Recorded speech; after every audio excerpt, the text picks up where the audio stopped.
नमस्कार दोस्तों, स्वागत है आपका स्टडी आईक्यू में। आज हम लोग एक बहुत ही मजेदार डिस्कशन करने वाले हैं इजराइल और सऊदी अरब के बारे में। हाल ही में ये खबरें आ रही है कि there is some sort of rapprochement between Israel and Saudi Arabia. मैं ये पहले ही अनाउंस करना चाहता हूं कि ये जो एंटायर डिस्कशन होने वाला है ये एक अनकंफर्म्ड न्यूज के ऊपर होने वाला है। तो हम लोग यहां पे देखेंगे कि सऊदी और इजराइल के बीच क्या कोई डेवलपमेंट हो रही है, अगर हो रही है तो इसकी वजह क्या है। तो इसमें एक व्यापक विश्लेषण करेंगे with respect to the rapprochement of Israel and Saudi Arabia. So let us begin.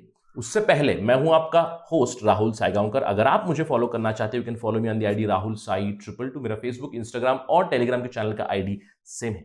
Study IQ आपके लिए लाया है smart course for UPSC 2021। For more information please download the app. साथ ही साथ प्रीलिम्स 2021 की हमारे टेस्ट सीरीज के ऊपर डिस्काउंट चल रहा है, प्लीज अवेल इट। इससे पहले कि मैं न्यूज रिपोर्ट पे चला जाऊं, हम लोग बात करेंगे रीसेंट जो डेवलपमेंट हो रही है। हम लोगों ने अपने पुरानी वीडियोस में बात की थी इजराइल और यूएई के एक अकॉर्ड के बारे में। अगर आपको याद होगा, हम लोगों ने बात की थी अब्राहम अकॉर्ड पे। अब्राहम अकॉर्ड एक लैंडमार्क एग्रीमेंट माना जा रहा था क्योंकि इजराइल और अरब देशों की पहले से ही एक लड़ाई चलती है। अगर हम लोग मिडल ईस्ट की बात करें, मिडल ईस्ट जो अभी वेस्टर्न टर्म है, वेस्ट एशिया करके भी यूज करते हैं, मिडल ईस्ट या वेस्ट एशिया एक बहुत ही वोलेटाइल रीजन है। यहां पे बहुत ही फ्रैक्चर्ड लाइंस है देशों के बीच, लाइंस रिलीजियस है। अगर हम लोग बात करें ज्यू वर्सेस अरब, कंटिन्यूसली लड़ाई चलती आ रही है 1948 से लेकर जब से इजराइल देश बना है तब से। एक तरफ इजराइल है, उनके सपोर्ट में है यूएस और वेस्टर्न ब्लॉक, और दूसरी तरफ है सारे अरब देश जो रिलीजियस लाइन पे लड़ रहे हैं, यानी कि ज्यूस वर्सेस इस्लाम। और दूसरी फ्रैक्चर लाइन है सुन्नी और शिया के बीच, यानी कि इस्लाम के अंदर ही सुन्नी शिया विवाद भी चल रहा है। और एंटायर वेस्ट एशियन पॉलिटिक्स इन दो चीजों पे एक निर्भर रहता है। तो हम लोग देख सकते हैं कि जो 1948 से बहुत से अरब देश थे इजराइल को नहीं मानते थे कि वो एक ज्यूइश कंट्री है। कंटिन्यूसली उनकी लड़ाई चलती आ रही है। पहले जॉर्डन था, इजिप्ट था, इराक था, और अभी मेन प्लेयर्स बन चुके हैं सऊदी अरब, ईरान और यूएई। और हाल ही में हम लोगों ने देखा था कि इजराइल और यूएई के बीच में एक राप्रोचमेंट हो गया है, अब्राहम अकॉर्ड साइन हो गया है, उनके बीच टाइज नॉर्मलाइज हो चुके हैं।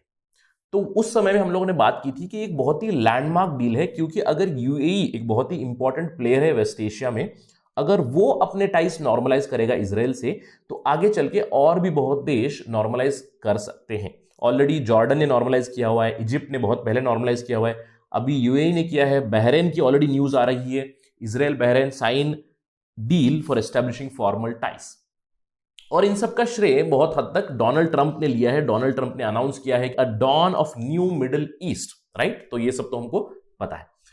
यूएई के बाद, बहरीन के बाद हमने देखा है कि सूडान और इजराइल के बीच भी रिलेशंस नॉर्मल हो चुके हैं, और ट्रंप ने ही इस चीज को अनाउंस किया था। मैं क्यों ट्रंप का नाम इतनी बार अनाउंस कर रहा हूं, क्योंकि ये जुड़ा हुआ है हमारे आगे वाले डिस्कशन के साथ भी, राइट। तो अभी तक की डेवलपमेंट ये रही है कि इजराइल और अरब देशों के बीच लड़ाई 1948 से ही चलती आ रही थी, लेकिन 21वीं सदी में हम लोगों ने देखा है कि बहुत सारे देश जो हैं वो रिलेशंस नॉर्मलाइज कर रहे हैं।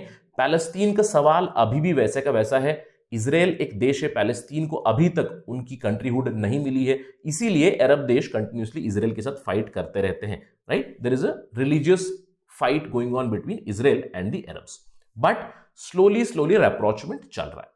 यूएई, बहरीन, सूडान, बहुत से और भी देश है, जॉर्डन, इजिप्ट, इन्होंने नॉर्मलाइज कर लिए रिलेशंस।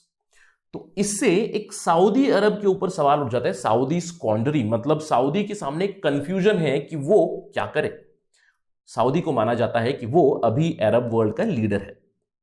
सऊदी ने 1948 से ही, जब से इजराइल की स्थापना हुई थी, तब से उन्होंने इजराइल को देश करके ही एक्नॉलेज नहीं किया है। कंटिन्यूसली ये कहते हैं कि जब तक पैलेस्तीनियों के उनके खुद के राइट नहीं मिलेंगे तब तक हमारी लड़ाई जारी रहेगी। अगर हम लोग बात करें सऊदी की, 2002 में उनका जो अरब पीस इनिशिएटिव निकला था, उसमें उन्होंने क्लियरली बताया था कि अगर हमें इजराइल के साथ रिलेशंस नॉर्मल करने हैं, ये सब जुड़ा हुआ है पैलेस्तीन के साथ, अगर पैलेस्तीन अपना खुद का एक स्टेट बन जाएगा तब हम लोग सोच सकते हैं कि सऊदी और इजराइल के बीच रिलेशंस नॉर्मल हो जाएंगे। तो सऊदी की काफी ज्यादा कंफ्यूजन थी। ऑलरेडी बहुत सारे अरब देश नॉर्मलाइज कर चुके हैं रिलेशंस इजराइल के साथ, और अभी हाल ही में लेटेस्ट डेवलपमेंट में इस खबर पे आ रहा हूं। मैंने अनाउंस किया था कि मैं एक अनकंफर्म न्यूज के ऊपर बात करने वाला हूं, अलर्ट, क्योंकि एक अनकंफर्म न्यूज आई है इजरायली न्यूज़पेपर हारेट्स से।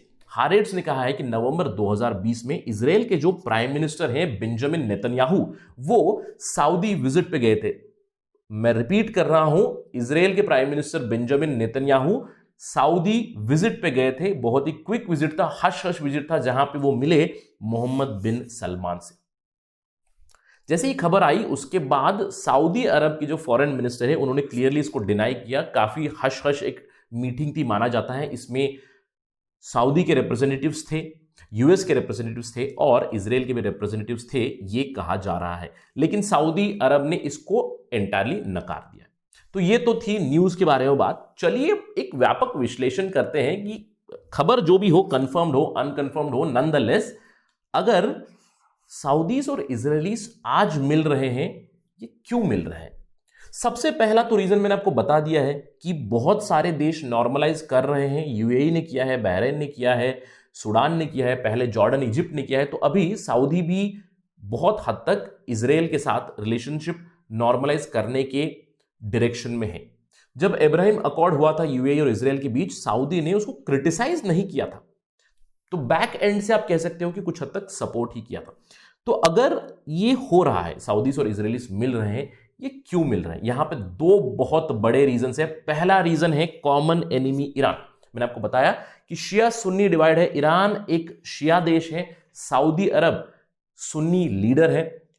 तो ईरान एक कॉमन एनिमी है और इस कॉमन एनिमी को डोनाल्ड ट्रंप ने एक टेम्पलेट ही बना दिया। अगर जब तक हम लोगों ने देखा कि डोनाल्ड ट्रंप का एडमिनिस्ट्रेशन था, वहां पे उनकी मिडिल ईस्टर्न पॉलिसी ये थी कि उन्होंने ईरान को एक कॉमन एनिमी बना दिया था और पीस लाना चाहते थे वेस्ट एशिया में अरब देशों को इजराइल के साथ लाकर, ताकि उनका कॉमन एनिमी ईरान को वो काउंटर करे। तो पहला रीजन तो है Iran, quite understandable, easy to understand also.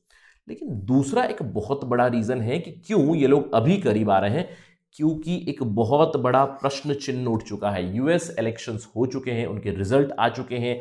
US election 2020 में Biden has defeated Donald Trump और जो बाइडेन प्रेसिडेंट बन जाएंगे जनवरी 2021 में। सवाल यह उठता है इसके बाद उनकी वेस्ट एशियन पॉलिसी क्या रहेगी। ऑलरेडी अगर हम लोग बाइडेन के प्रेसिडेंशियल डिबेट्स को सुने, उनके आइडियाज को सुने, वो प्रो ह्यूमन राइट्स हैं, वो उन्होंने सऊदी अरब को बहुत बार क्रिटिसाइज किया हुआ है और उनकी फॉरेन पॉलिसी ट्रंप से काफी डिविएट हो जाएगी in terms of West Asia also. Already Biden के प्रेसिडेंशियल डिबेट में जब उनसे सवाल पूछा गया था कि वो ईरान को किस तरह डील करेंगे, उन्होंने JCPOA के बारे में बात किया था, joint comprehensive plan of action जो था, न्यूक्लियर डील जो थी ईरान के साथ P5+1 देशों की, उसको रिवाइव करने की उन्होंने बातें की है। और आगे हम लोग अंदेशा लगा सकते हैं कि ईरान से वो सैंक्शंस भी हटा सकते हैं। तो अगर ईरान एक मेजर प्लेयर बन जाएगा वेस्ट एशिया में, अगर उनसे सैंक्शन हट जाएंगे, वो भी एक बहुत बड़े ऑयल प्लेयर बन जाएंगे, तो इन सब का खतरा किस पे? इन सब का खतरा है उनके एनिमी पर, जो है सऊदी, जो अरब देशों को लीड करता है, और जो है इजराइल। तो कॉमन एनिमी है, इसीलिए हम लोग ये कह सकते हैं कि कुछ हद तक सऊदी और इजराइल का रैप्रोचमेंट जरूर हो रहा है। और again I am repeating, this is all based on unconfirmed reports, क्योंकि इजरायली न्यूज एजेंसी कहती है कि मिले हैं, सऊदी ऑफिशियल्स कहते हैं कि नहीं मिले हैं। तो ये सब तो हो गई विश्लेषण इस चीज पे। हम लोग अपने पे आते हैं। हम लोग बात करते हैं कि whatever be the reason, whatever be the development in Middle East and West Asia, अपना क्या होगा? क्योंकि इंडिया के बारे में अगर हम लोग बात करें तो इंडिया के लिए बहुत ही अच्छी खबर है। किसी भी डायरेक्शन में वो स्विंग हो जाए, अगर इजराइल सऊदी पास में आ जाए, इजराइल यूएई पास में आ जाए तो भी अच्छा है, अगर दूर हो तो भी अच्छा है, क्योंकि इंडिया की जो पॉलिसी रही है इस पर्टिकुलर रीजन में काफी सक्सेसफुल रही है। India is friends with all the people in this region. West Asian region is very very successful area of Indian foreign policy. जब मैं एवरीवन कहूं तो एक्सेप्शंस कहीं ना कहीं निकल आएंगे, लेकिन इन जनरल मैंने बताया कि सभी के साथ इंडिया के रिलेशंस अच्छे हैं वेस्ट एशियन रीजन। और यहां पे मैंने कोट किया है कबीर तनेजा को। नॉर्मली मैं अपने डिस्कशन में पॉलिटिकल एनालिस्ट को कोट करता हूं। जो भी एग्जाम की प्रिपरेशन कर रहा है पॉलिटिकल साइंस से, उनके लिए काफी मदद मिलेगी। जो जनरल व्यूअर्स है वो अगर नाम पे फोकस नहीं करेंगे तब भी चलेगा, लेकिन उनके आइडियाज जरूर प्रोमिनेंट होते हैं। तो जरूर सुनिएगा कबीर तनेजा क्या कह रहे हैं। यहां पे कबीर तनेजा कह चुके हैं कि up until today India has been highly successful in balancing the three major players Iran, Saudi Arabia and Israel in the West Asian regions. इन तीनों को पता चल चुका है कि इंडिया एक बहुत बड़ा मार्केट है, इकोनॉमिकली इंडिया बहुत इंपॉर्टेंट है, तो सबके साथ हमारी दोस्ती है। और अभी अगर सऊदी और इजराइल का राप्रोचमेंट हो जाएगा, उससे ज्यादा कोई इंपैक्ट नहीं होना चाहिए इंडिया के ऊपर आगे चलकर। अगर इस चीज पे वेस्ट एशियन पॉलिटिक्स पे कोई भी डेवलपमेंट आई है तो हम आपको जल्द से जल्द लाते रहेंगे स्टडी IQ पे। That is it from my side. Thank you for watching. जय हिंद।